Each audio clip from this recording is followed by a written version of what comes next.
Shalom. This week's Torah portion, Parshat Miketz, is the Torah portion of Joseph the dreamer. And Joseph, as we see, becomes the only man who is able to interpret the dream of Pharaoh. A dream is something that really needs interpretation. Everyone's dreams need to be interpreted.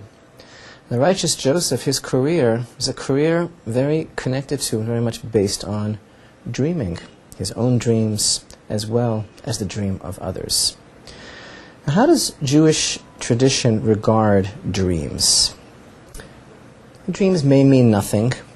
They may be based on what a person ate for supper, totally physiological circumstances, and thus they may contain nonsense, our sages tell us.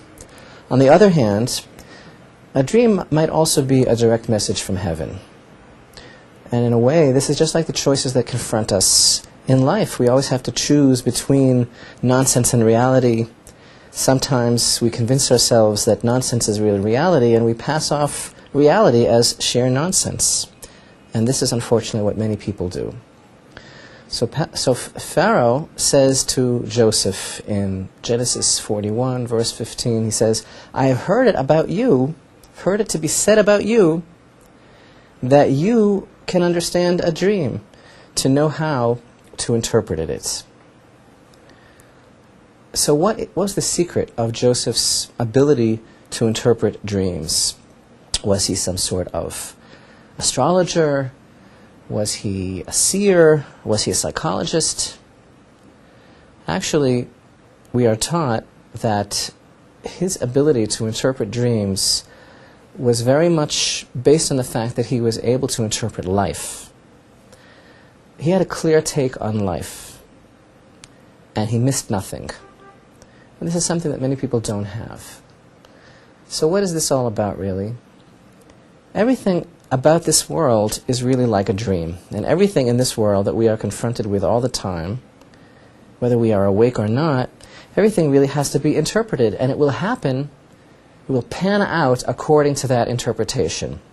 There's a certain concept in Jewish tradition when a person has a dream and they wake up very, very much frightened or confused. They wake up in the morning. There's an idea that one should tell over a disturbing dream to a loved one, someone who will give a positive interpretation, because everything goes according to the way we interpret it. So if you give it a good interpretation, then it will come true.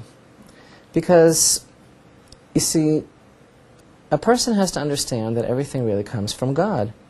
And if a person can understand that, like Joseph, who is described as righteous, then that person is really arriving at the main purpose of life, and that is to say the true meaning of life. So what does this world... What represents this world more than anything else? We look in the Torah and we see many times the representation of this world is bread. And you'll see why we're mentioning bread. And bread is a very, very basic thing. It's known as the staff of life. And it is the most basic sustenance of a person. And what keeps a person alive, the main thing that keeps a person alive. But, actually, is it the bread that keeps us alive, or is it the essence of godliness in that bread?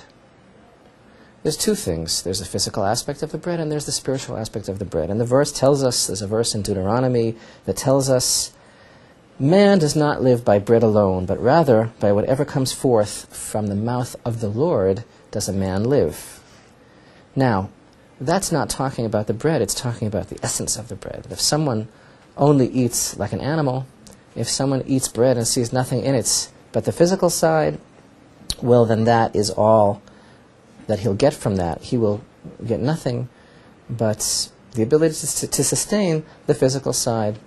But if a person understands that what he's really eating is what comes forth from the mouth of Hashem, then he's already achieving the spiritual essence, which is the root of the coming world as well.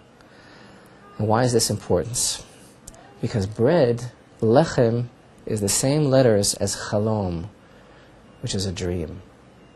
So just as a dream has to be interpreted, so too our very bread, everything about this world, everything that we deal with, everything that God grants us and gives us, and everything that we confront, our most basic staple, all has to be interpreted. The question is whether or not we see the God in it, in the bread, lechem, or in the chalom, the dream. So even when it comes to the physical level and everything that we enjoy in this world, everything is compared to bread, the same letters as a dream. Because everything really in this world is open to interpretation. And it's the righteous, like Joseph, who can see, whether in the bread or in the dreams of everyday life, they can see God. And that is the key to interpretation, to be able to find the true meaning of everything on every level.